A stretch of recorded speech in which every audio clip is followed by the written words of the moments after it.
Hello, welcome to AleaSoft webinar.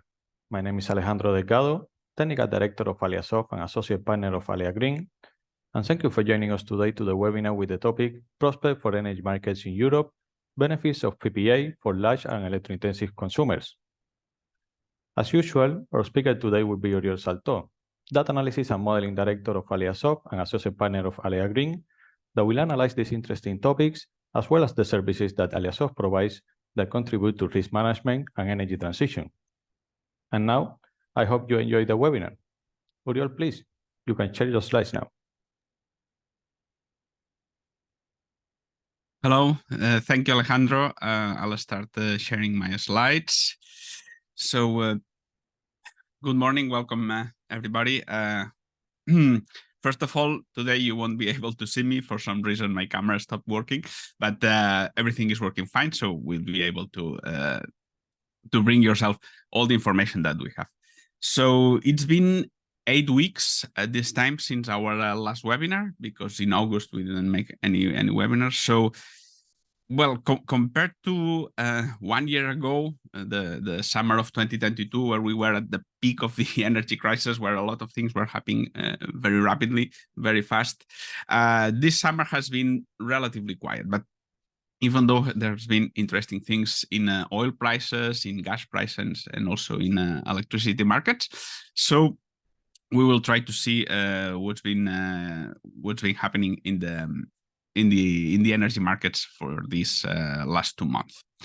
As Alejandro mentioned, we will review in the first part of the webinar, we will review the energy market during this last 8 weeks, and then we will talk about PPAs, how they can, why they exist, how they can be used, and also how AleaSoft and their products can help you when signing PPAs, trying to find PPAs, etc. So I will begin explaining a little bit our services. In case you don't know us, in AleaSoft, we provide energy forecasting services covering all the energy markets in Europe. Also starting to cover some energy markets in the Middle East, in South America, and also in North America. Our final goal is to cover all the energy markets at the global level. Our company, that is 24 years old this year, our goal for the end of this year is to fully cover the 35 European energy markets at all horizons, so short, mid, and long term, and also all kinds of variables for all these markets. As I mentioned, we forecast energy time series for the energy markets, going from the short term, so the day ahead or the hours or minutes ahead, up to the long term, so long-term reports that can cover up to 3 decades.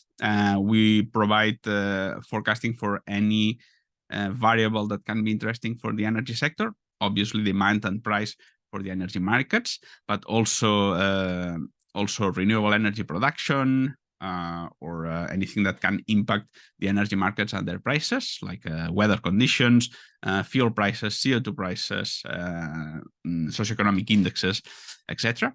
And we not only provide forecasting for the spot market or the day-ahead markets, we also provide forecasting for ancillary services, intraday markets, imbalance markets, constraints, etc., and also for forward markets, future markets forecasting. And not only that, let's say, deterministic forecasting, but also we make simulations. We can do hourly price simulations up to 5 or 6 years into the horizon. So very useful, for instance, for risk management or for getting price distribution probabilities.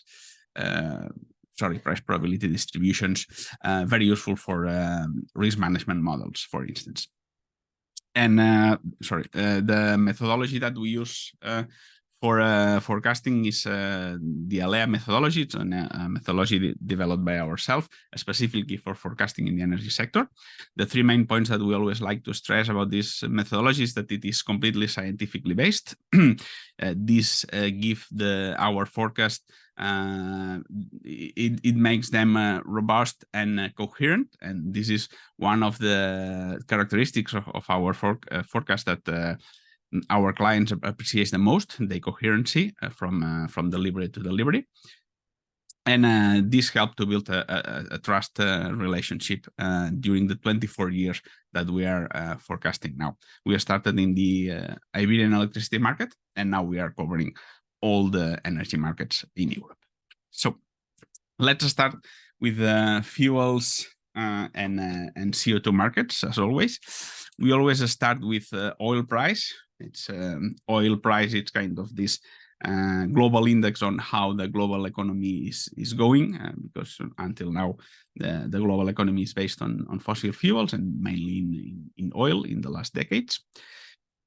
So these are the daily prices for the Brent oil barrel since the beginning of 2022, and we see how basically since the end of last year, prices have been quite volatile. But even though they have been inside this band between $70 and $90 per barrel. But if we look a little closer, we see that in the last 2 months, so since late June, prices have been steadily increasing, going up basically by more than, right now it's more than 25%, because in the last days these are spot prices that didn't reach $90, but some futures for November have been already just above $90 for a couple of days. Yesterday they closed at 90.6, and right now they are 90.3, so they are just above this $90 per barrel. So what's the situation in the oil market? In our last webinar, we were saying that basically they were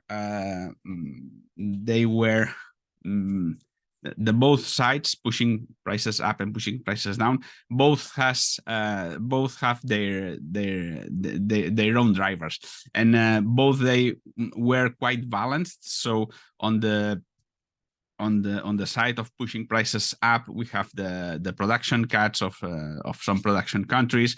Also, oil inventories have been reduced, and on the other side, we had the demand that it did. So basically, as the global economy, it's really not increasing, and one of the main countries when you have to go look at the global economy, it's China, and their demand for oil, it's really not increasing as fast as expected. So basically there was this kind of balance that kept the prices more or less stable. It looks like since the last 8 weeks, the upwards pressure side of this balance has been the one that has been pushing prices up. As I mentioned, just this week, Saudi Arabia decided to kept their production cuts that they started in July, and they decided to keep it for three more months. So this obviously it's putting some pressure on prices. And also I mentioned the decline of the oil inventories, and this is something that we can see in this next slide. Those are the oil the oil stockpiles, the oil inventories for the last years, and basically 2023 is this blue line right here. And in the last weeks they started decline really fast, and this is something that is putting pressure obviously on prices. And well, on the other side we have the demand that it looks, or everybody thinks that they will start to increase. So they are really no clear signs that they are the demand is already increasing, but it looks like everyone is thinking that it will start increasing rapidly. So this is also putting pressure upwards side, and this is what we are seeing.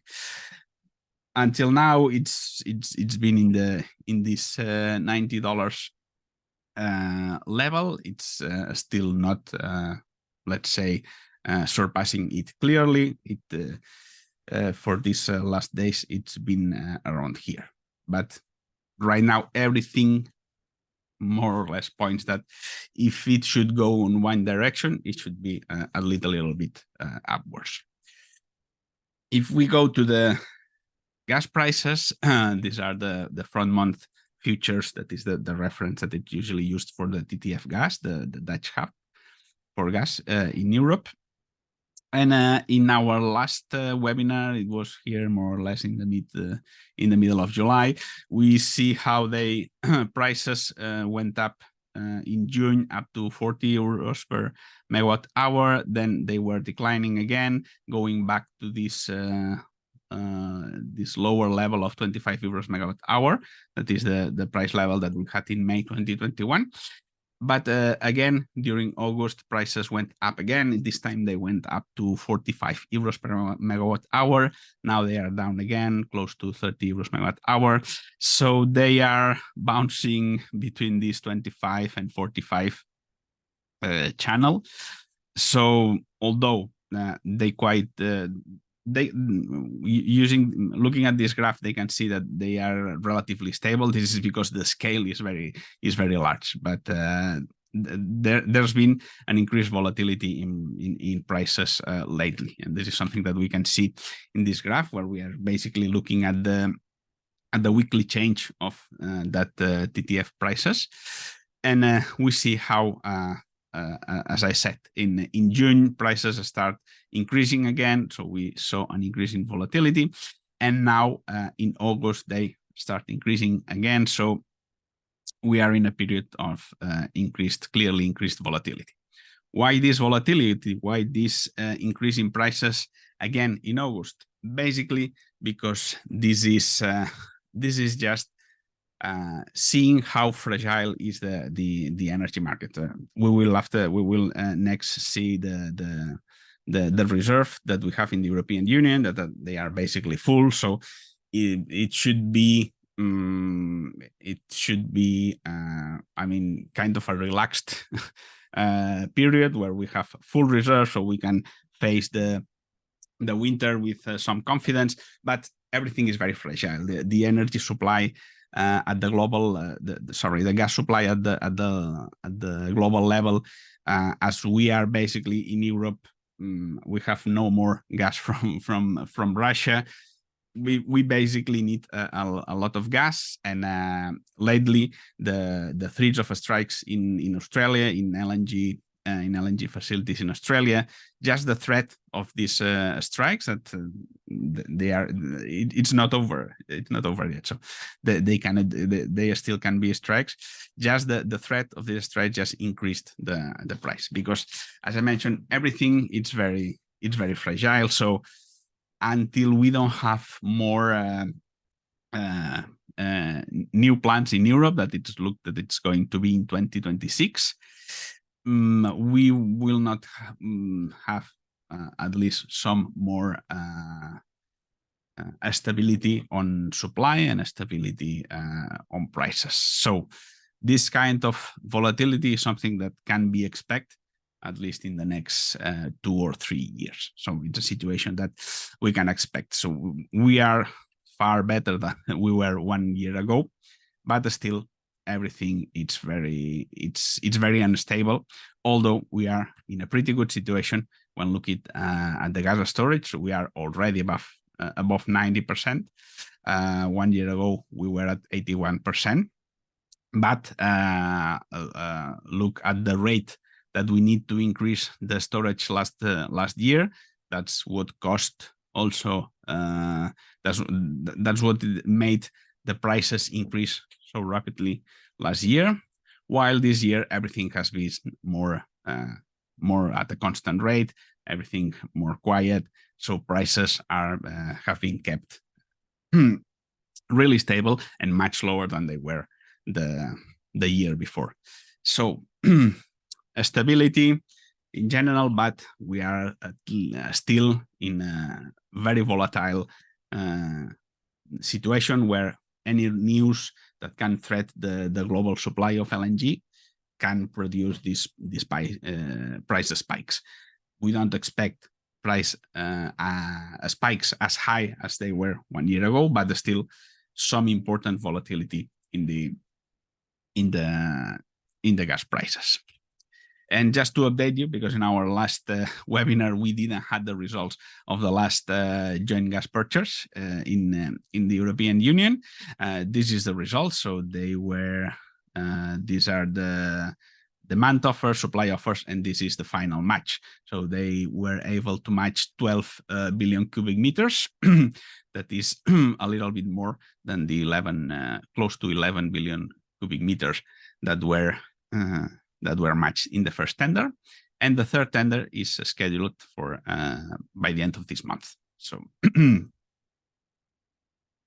and on the CO2, this is the last graph of this section. CO2 things are a little bit more boring.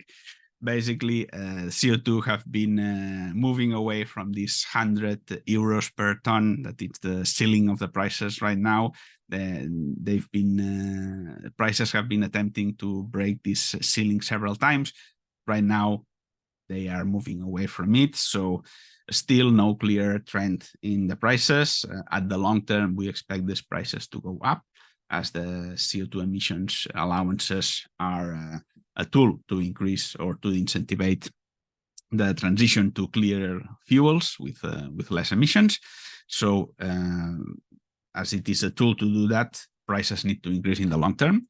But right now in the midterm, there's no clear trend. So let's move now to the electricity markets. And as always, I'll do this sharing and showing you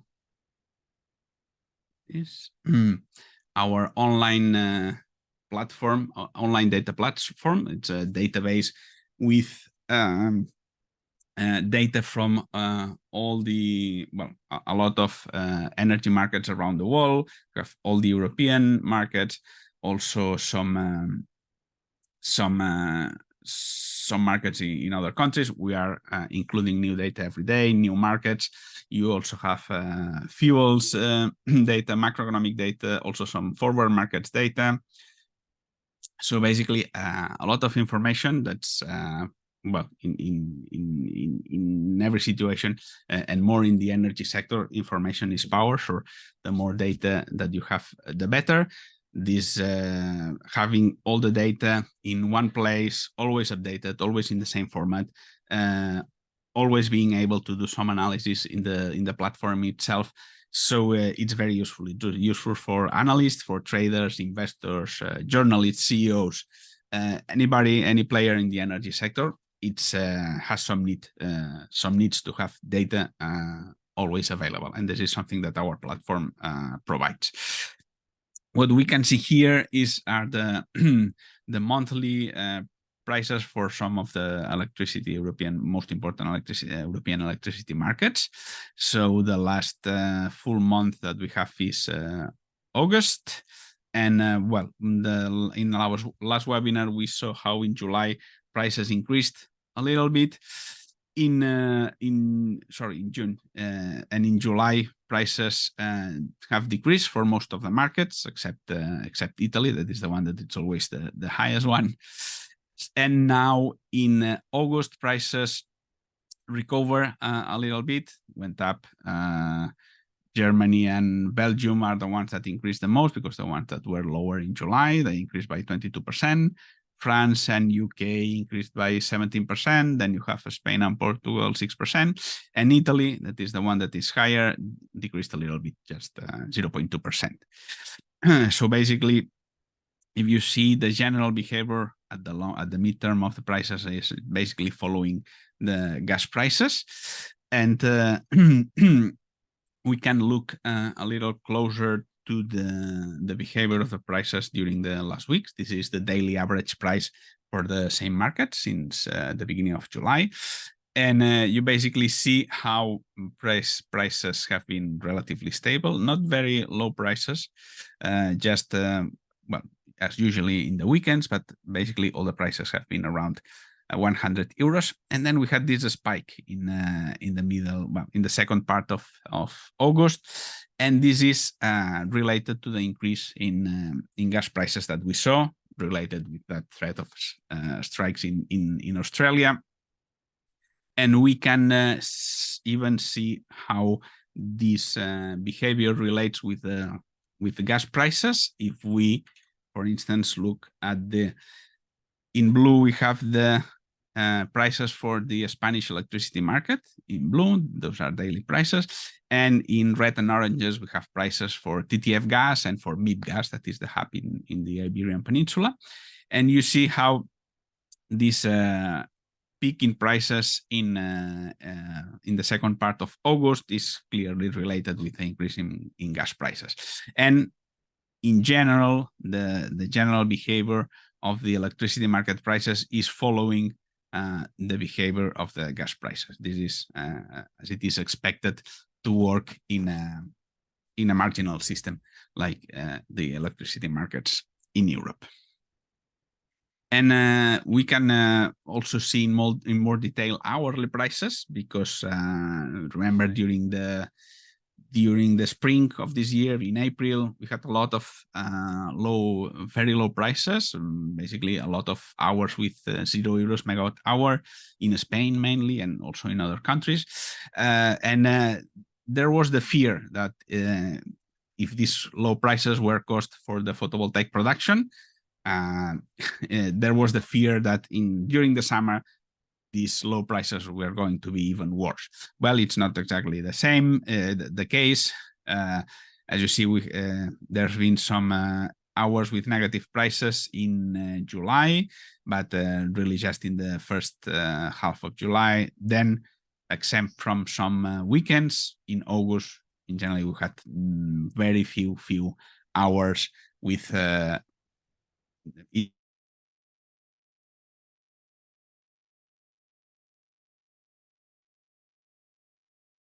for producers during the summer, as it was a fear that a lot of people had, seeing the prices that we had during the spring. And just to finish, some another interesting things that you see. This is just illustrative to see how the energy transition is rapidly happening in Europe in general, and this in the particular case of Spain, we have a clear example with the increase in photovoltaic energy production. This is the monthly energy production, the monthly photovoltaic production since 2012, and you basically see after a long steady production in 2019, but basically in 2020, the production started increasing even exponentially, I would say. And this is basically because the installed capacity has been increasing a lot, and you can see the huge step in the production in July. Now in August, as this is the typical seasonal behavior, the production decreased a little bit, but you can see how fast it is increasing, and you can see this behavior. This historical behavior, we can go back to 2012 for some series. We can go back even to 2000 or even before. We have historical prices for Spain back to 1998, the beginning of the electricity market. So a lot of data in this online database. That this is a service that we are providing to our clients. So. No, I want to share my slides again. Here it is. Okay, going back to our slides. In our website, you also can find all the other reports that we are doing for the energy sector. Long-term reports for all the markets. These are the markets that are most demanded. Basically, it's where most of the renewable development is taking place in Spain, the most of the interesting countries, but we also do a lot of kind of reports on PPAs, on individual analyzing individual projects or analyzing the drivers and impacts on the electricity market prices. So now let's look at what the forward markets tell us. So how the market agents are seeing the future right now. So as always, we will be comparing the forward curve with the ones that we showed in our last webinar, in this case, 8 weeks ago. So we are going to see some large changes. The forward curve for the Brent oil, basically, as we have seen how prices have been increasing during the last weeks. Obviously, the forward curve, mainly for the short term, has been increasing and changed much less in the long term. So 12% increase in the forward curve for 2024. Even larger increases have been seen in the gas forward curve. As always, these changes can seem small, but that's because of the scale of the graph, because we had this very huge prices during last summer. But that's why I put here the numbers. So we saw a really important increase in the midterm. So most of the increase is around 2025, 2026, 12% and 16% increase. Also 2027, 14% increase. So it's an increase in the midterm more than in the short term. So prices for the rest of 2023 haven't basically changed since 8 weeks ago, but already for 2024 prices have increased, and then even at the very end of the tail, prices have been have decreased a little bit. So that's basically a consequence as the fragility that we were talking about on the gas supply in Europe and mainly at the global level. So just some bad news of some possible disruptions in the supply just impact on futures market, and you can see how volatile can they be. The forward curve for the CO2 allowances, as we have seen, spot prices have been moving away from the 100 euros per ton. So basically, we see how the forward curve decrease a little bit according to these changes in the spot prices. And if we look at the electricity futures market, these are the forward curve for 4 of the most important markets. And basically, we see the same behavior that we have seen in the futures for gas. Basically, increase in 2025, 2026, and 2027, and basically no changes at the long term. As always, Spain is a little bit different than the rest. So basically, just a little increase following the increase in the spot prices. But the most interesting changes are here in the rest of the markets, where the forward curve for the electricity markets are following the forward curve in the gas prices. So, and just as a summary of this first part of the webinar, some of the key elements that we are looking when doing prices forecasting. So for oil prices, how we have seen how the production cuts and fears about the demand rising has been pushing prices up. Right now they are at the level of the $90 per barrel. On gas prices, we basically have seen the increased volatility due to even though we have the reserve basically full, so we can face the winter with some confidence. Still, we are seeing price volatility because, as I mentioned, that's the situation. It's still not stable enough, and we have seen how this volatility has also an impact on electricity market prices. CO2 prices, very boring compared to the rest of the markets. Basically, no changes. Gas futures, we have seen how this increase in the futures in the midterm, it's kind of delaying this return to the previous levels that before they were around 2027. Now they are delayed until 2028. But at the very long term, we are talking 2050, 2060, our forecasts are basically pretty stable right there.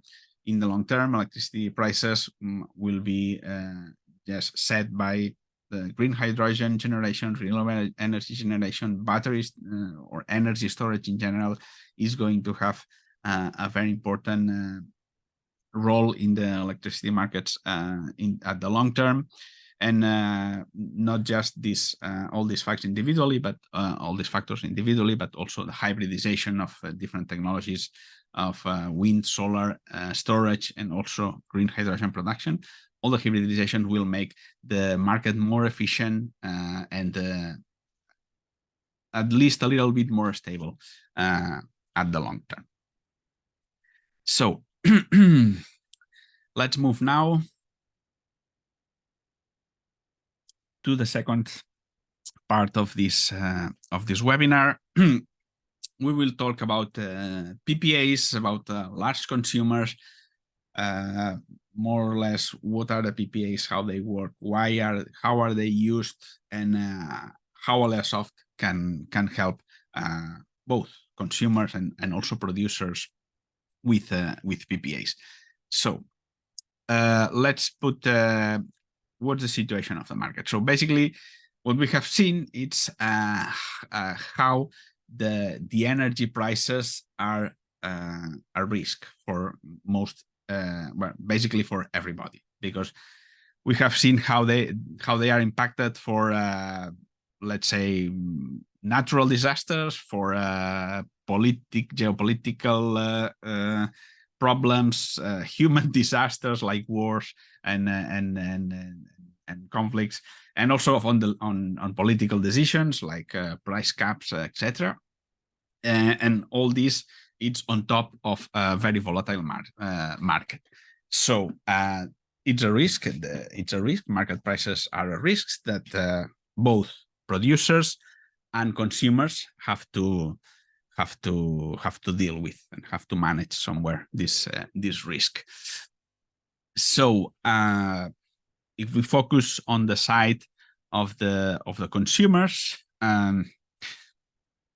if we think in electricity intensive industries, those are the industries where the cost of the energy supply is a huge portion or has a lot of impact in the cost of what they produce.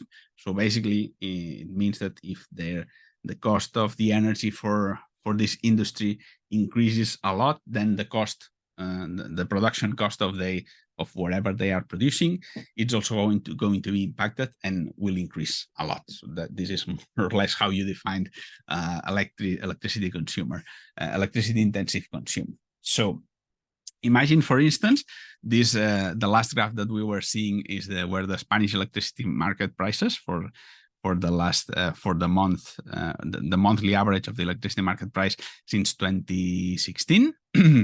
So basically, imagine in the case of the Spanish electricity market, one heavy industry that consumes a lot of energy, and that the energy cost directly impacts the cost of whatever they produce. Compared to 2019, their energy cost in 2021 increased by 135%, and in 2022, in the worst part of the crisis, 251%. That's a huge increase. So basically, this means that the production, the cost of whatever they have to sell afterwards, it's going to be increased roughly by these numbers. Okay, probably this is not the case. So prices, so the production cost would not completely increase by that much. But if we are looking at Spain, there is not a strong tradition on long-term contracts. So basically, most of the energy, according to the Association of High Energy Consuming Companies in Spain, 90% of the energy that they buy, that they consume, is bought in the spot market. So this is pretty realistic, these numbers that we are seeing here. So huge increases in cost. basically means loss of competitivity. And the result is what, for instance, happened in Spain, but also have happened in the rest of the countries in Europe. The electricity consumption of the electro-intensive industry in 2022 decreased by 25%. It means that in global, all these companies decreased basically their production by 25%, or some of them even closed down, even shut down. So the rest heavily decreased their production. So being completely exposed to the volatility of market prices, it's a risk, and it has to be covered, or it has to be managed in some way. The best way, or the easiest way and most effective way, is diversification. So not relying only on the market prices. So not buying all your energy in the market prices. And an easy way to diversify your energy supply, it's basically buying your energy in different places. Let's say, if you are a consumer, you always have the option to self-consume your energy or self-produce your energy. So basically install some kind of energy production site in your site. Once you produce the energy yourself, basically your energy is free. That's not completely the case, because you have to make an investment up front, and then you always have some operational cost. But basically, it's once you have built your production installation, then basically you can have all the energy for yourself, and you can even sell it if you decide so. So this would be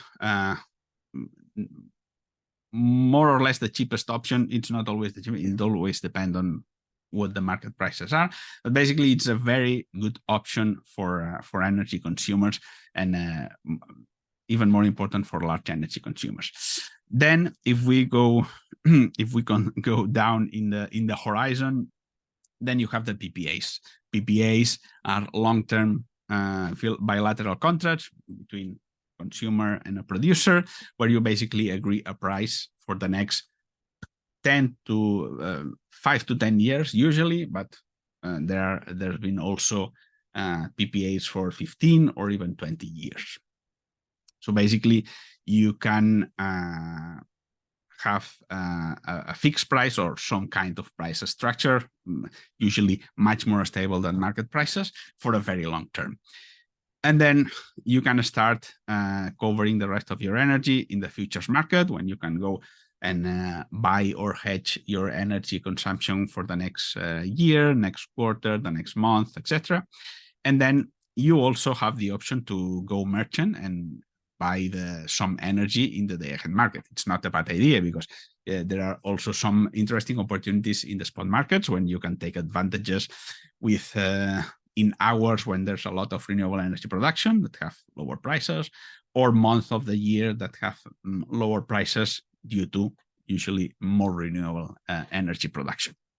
So the idea is that in this case, PPAs, that is what we are going to talk, it's just a piece inside all the a much diversified energy buying strategy. That diversification is what going to mitigate the price risk. So if we focus on PPA, basically the idea to get about the PPAs is that they are a tool for price risk management. So the idea is, against the price volatility of energy price markets, you can have a fixed price for a long term.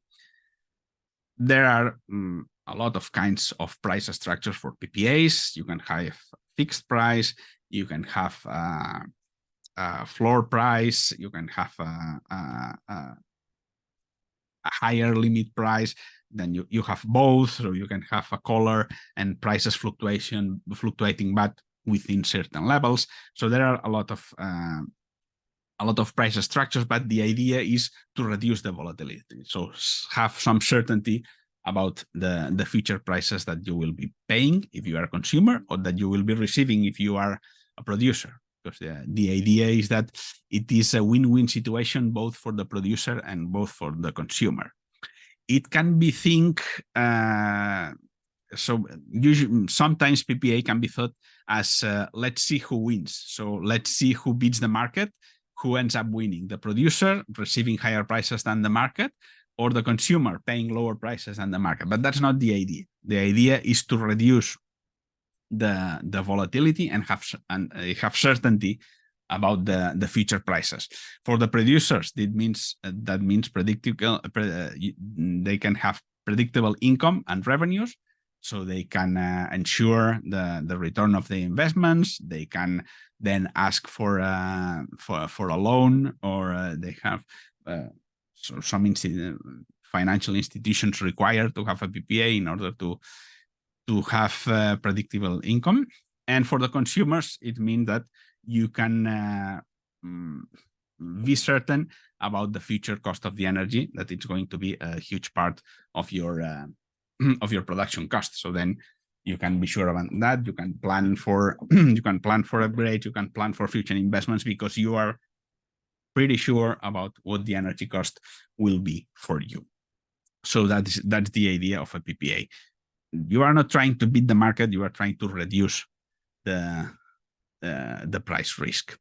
And well, in AleaSoft, we have a subsidiary company, it's Alea Green, that provides long-term price forecasting. And there we have, as clients, we have both producers, consumers, financial institutions. So we are, it is behaving like a hub. So where we are receiving input from all the sites from a PPA, both consumers, producers, financial institutions, etc. So we are a good place if you are looking for an off-taker, if you are looking for a counterpart for your PPA. It's a good place to start to contact with us, with AleaSoft and with Alea Green. And let's see some interesting facts about PPAs in Europe right now. So these are the PPAs volume signed in Europe for the last years by country. So historically, if we go back before 2020, most of the PPAs were signed in the Nordic countries. So we have Sweden in red. We have also Norway in green, also in the UK. So these are the historically markets where most of the PPAs have been signed. And recently in 2020, we see a clear change. A change in volume, where the volume of PPAs increased a lot. Those are megawatts, are not the number of PPAs, but also the number of PPAs has increased a lot, and also their volume. And we see new players. In blue, we see Spain, that right now is it's the country with most PPAs and most volume of PPAs, and also Germany. It's also an important market that appeared in the last years. So right now, Spain and Germany are the main countries, the main markets where PPAs are being signed. And this, as we see, these impacts of what kind of PPAs and what kind of technologies are signing PPAs right now. If we look it by technologies, we see that until 2019 or until 2020, most of the PPAs were with wind parks, with wind farms. So wind is the predominant technology historically, and still it is. But since 2019, solar PPAs are starting to take off. In 2022, they were nearly as much solar PPAs than wind PPAs. And in 2023, so far, we have more solar PPAs. And this is a consequence of, as I mentioned before, of the new countries that are starting to play a role in this PPA market. So if we look by the PPAs by technology and by country, we see how Spain is the country with more PPA capacity, or more capacity under a PPA contract. And in Spain, most of the PPAs are with solar facilities. That's why the solar PPAs increased a lot in the last years, because in Spain, that is the country with more PPAs, solar PPAs are the dominant PPA right now. Then the historical countries, as I mentioned, Nordic countries, Sweden, Norway, Finland, also the UK, where UK, there most of the PPAs are wind PPAs. So that's why before 2020, most of the PPAs were wind PPAs. And Germany, that is the other country that it's really increasing in the number of PPAs, also an important fraction of solar PPAs. That's on the production side. So looking at the technologies, obviously Spain with high resources on solar radiation and also wind radiation, it's a very attractive market for PPAs. Also, it's where the most competitive prices are being right now. So that's why the huge increase in PPAs in the last years, related, as we have seen before, with the increase in solar capacity and in photovoltaic production. So everything is related. More solar capacity means usually lower prices that can be offered. This means more PPAs being signed at the end. And that makes Spain right now the first country in PPA numbers and PPA volumes. If we look on the other side, so who is consuming this energy? So what's the off-taker? In what sector is the off-taker? Well, we see two clear winners in this section. One is heavy industry. Obviously, historically, it's the one that has been dominating the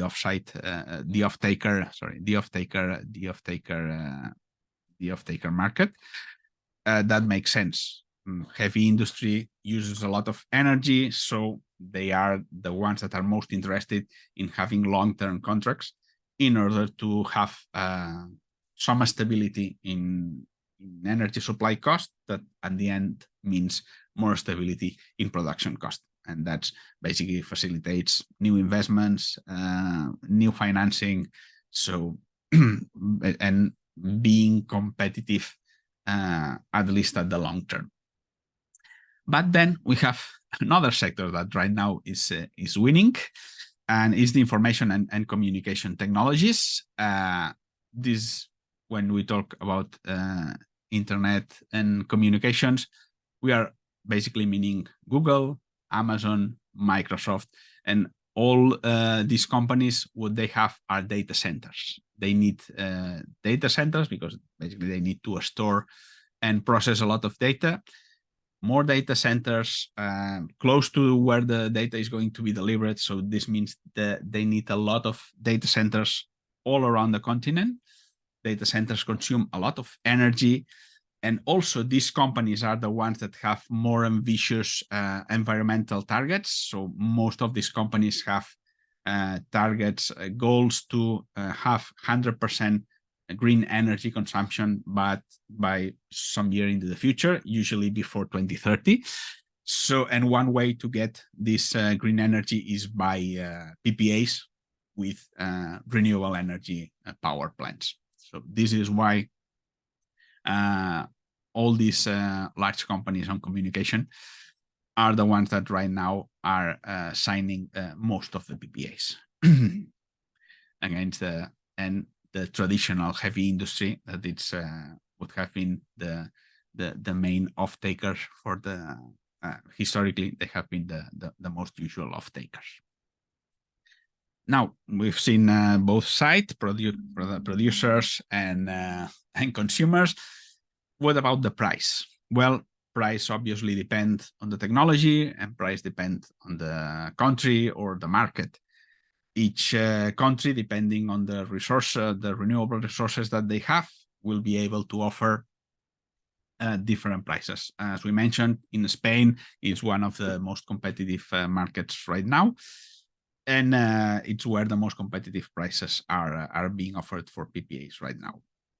Prices, well, the price of a PPA basically reflects, or they are referenced, or they follow the trend of the expected market prices for the lifetime of the PPA. So if we have a PPA for 10 years, we are going to take as a reference the expected market prices for the next 5 years, because this is how the energy is valued.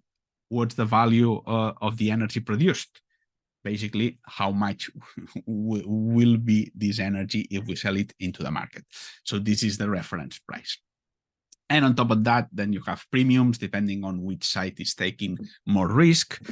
And basically, that's why basically the price trends follow the expected prices for the future, also following the behavior of spot prices. So basically here we have an index of a PPA price index from level 10 energy from the second quarter of 2021 to the second quarter of 2023.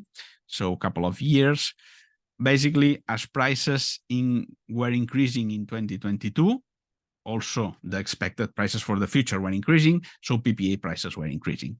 Since prices start decreasing in the first quarter of 2023, and also the expected prices start decreasing, PPA prices have been decreasing a little bit, but still they are much higher than they were just a couple of years ago.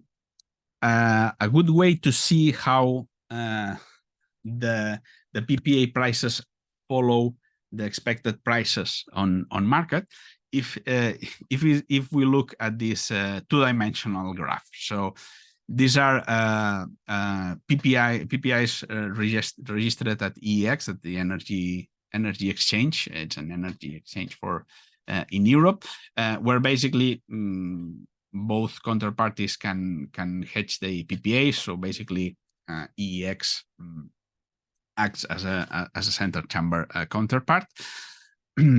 Basically, in this side, so in this axis, sorry, we have when the PPA was registered, basically when the PPA was signed. And in this axis, we have when the delivery of the energy will start. So because you can sign a PPA today but the energy delivery will start in 2025, because maybe the renewable power plant is still being constructed, or it's just designed and not even started construction. So you can sign a PPA today, but the energy delivery can start some years later. And basically we see that as we move in this direction, so the later the PPA is signed, basically we are seeing how prices started increasing until the second or the middle of 2022, where we were in the peak of the energy crisis, is when PPA prices were the higher, and then they started decreasing a little bit because prices have been going down since then. So basically following the trend of the prices. And here we can also see the same behavior. So the later the energy is going to be delivered, the lower will be the price, because we expect market prices to decrease in the following year. So the farther we start delivering the energy, the lower will be the price, or the lower is the expected price in the market. So the lower is the price in the PPA. So you can see how, in this way, how the PPAs basically have as a reference what are the expectations of the market prices in the future during the period when the energy will be delivered. And for that, that's how one of the ways that AleaSoft can help on PPAs, because we provide long-term price forecasting that are used as a reference for PPA prices. And then on top of that, you can negotiate which part is paying the premium depending on who is assuming more risk. So just as an illustration, this is a long-term price forecast that we made in October 2010. And you can see how basically how our model works. Our model gets what's the price equilibrium of the market, looking at the historical data, and we project it into the future taking into account how we expect all the variables to evolve. And you can see how we basically get the market trend pretty well. Then obviously you always have some unexpected events like the COVID crisis or the actual energy crisis. But if we look at the OMIP forward curve, so we see how the general expected trend of the prices is to go back to this price equilibrium that we forecasted more than 10 years ago. So in some way still valid this long-term price forecasting. And this is one of the ways that we can help in when deciding what's the best price for a PPA. Then, okay, we have been talking about PPAs. Just talk a little bit about the futures market. As we said that you can buying or hedging your energy in the futures market is also an option to mitigate the risk. And we also provide some futures prices forecasting. That's an example of the next year gas futures for the Houston Ship Channel in the United States. Basically, for the futures, what we like to get is what's the long-term trend. So basically, if we are saying that prices are higher than the long-term trend, so the most probable move of the future prices is going down. If prices are below the long-term trend, then the expected behavior of the prices is going up. In this way, you can see if it is a good or a bad time to buy a future, because in order that you can try to expect if the futures prices is going, it's more likely to go up or to go down. So you can decide which is the best time to buy the future. Also, as futures prices are also a way to more or less get what's the feeling about the future market prices. They are usually used as a reference price for short-term PPAs. So also having this kind of forecasting can be useful to decide what's the best, which is the best time to sign a PPA. So that's another way that we can help on PPA and in general in diversification strategies when buying energy. And okay, that's basically more or less it. Just as we are talking about electro-intensive consumers, just a few words about decarbonizing this heavy industry, because close to 17% of all the emissions from industry are from heavy industry. So decarbonizing the industry is going to be a key element in the energy transition. And we have several ways to decarbonize industry. One way is electrification, so electrify everything that can be electrified in the industrial processes. But this is expected with electrifications, it's expected that we will only be able to reduce emissions by 15%, because most or some of the industrial processes involve gases involve high temperatures, and electrifying it's really difficult or inefficient or even impossible. So we will need other strategies. Other strategies is, instead of using gas, for instance, trying to use clean other clean fuels. Green hydrogen is going to play a huge role in decarbonizing the industry, and other techniques like carbon capture technologies. So if you have no other way but you have to emit CO2, then try to capture it and reduce its impact. And about carbon capture technologies, this is an interesting graph by Bloomberg. This is basically how much CO2 can be captured up to 2050. And in blue, you're basically see how much CO2 from the power sector. So basically emissions done when generating electricity. So most of the carbon that can be captured is from the power sector. But because the power sector is emitting more than the general industry, proportionally, the carbon that can be captured from the heavy industry, it's much more than what we can capture from the power sector. From the power sector, the carbon that can be captured, it's basically 6%, while for the rest of the industry can be much higher. So carbon capture can have a higher impact proportionally when capturing and decarbonizing the heavy industry. Okay, and that's it. Thank you very much. Let me invite you already to our next webinar. It's going to be October 19th, and it's going to be with Deloitte. Very interesting, always the webinars that we do collaborating with Deloitte. It's going to be the 4th year in a row that in October we are having Deloitte as invited speakers. Always very interesting talking about financing renewable energy projects. Always kind of a masterclass to be recorded and to be repeated. So that's it. Thank you, Alejandro.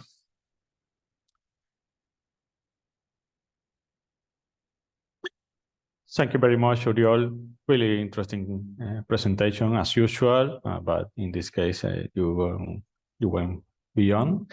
And we will start now the Q&A section of this webinar. And since we are already in the limit of time, we will answer only a couple of questions, and I have selected a couple myself.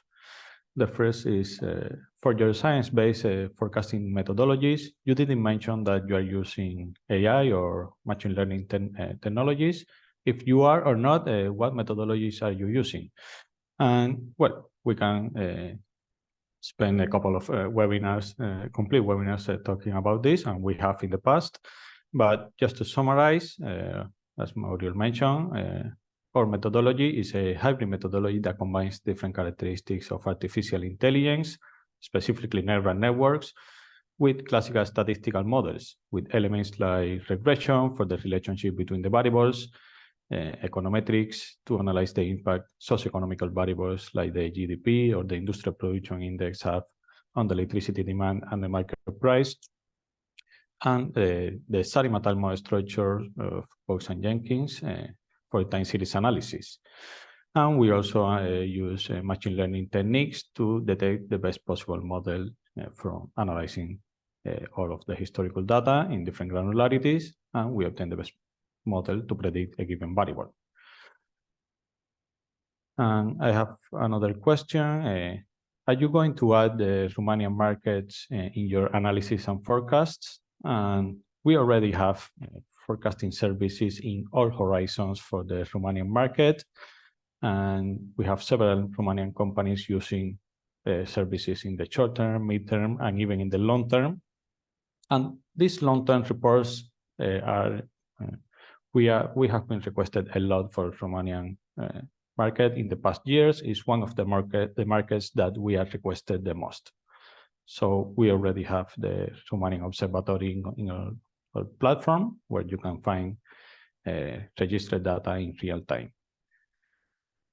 Oriol, I don't know if you have time to answer a couple of questions. Yeah, not much time, but there are a lot of interesting questions. I'll pick just one that is kind of representative. It says, there are studies from various consultancies that show very low capture rates, around 50%, 60%, for PV, for photovoltaics in 2025. How does your model see these capture rates, and what is the impact on the internal return rate? Well, I guess this is for Spain. Yes, we are aware that there are some projections on capture rate with very, very low values for photovoltaics. Yeah, 60%, 50% is something that we have seen. Okay, our models are, we think they are much more realistic, because 50% capture rates means that basically photovoltaic projects will be no longer profitable. So once you reach 50% capture rate, basically the investment in new PV plants is going to stop.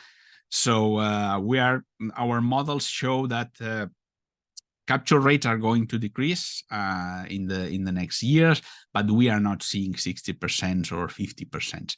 And even in the longer term, these capture rates are going to improve, because market is going to be more efficient once you increase the interconnection capacity, once you include energy storage, once you increase the demand.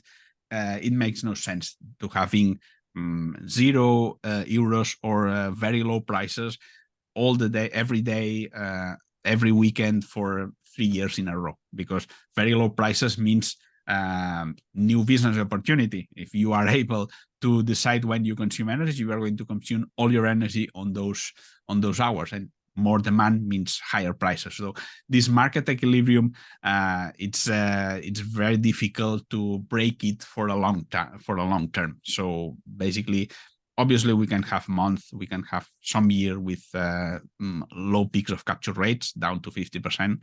Yeah, that's realistic to have it for 1 year or for 1 month, maybe 1 month in 2 years. But seeing it consistently for several years is something that's not realistic, and it's not what our models are showing. Thank you, Oriol. And unfortunately, we have run out of time, so we will answer the remaining questions directly by email. And as Oriol mentioned, I invite you to register to our next webinar in October with guest speakers from Deloitte. Really interesting webinar. And thank you again, Oriol, for your presentation and the audience for joining. Have a nice day. Goodbye.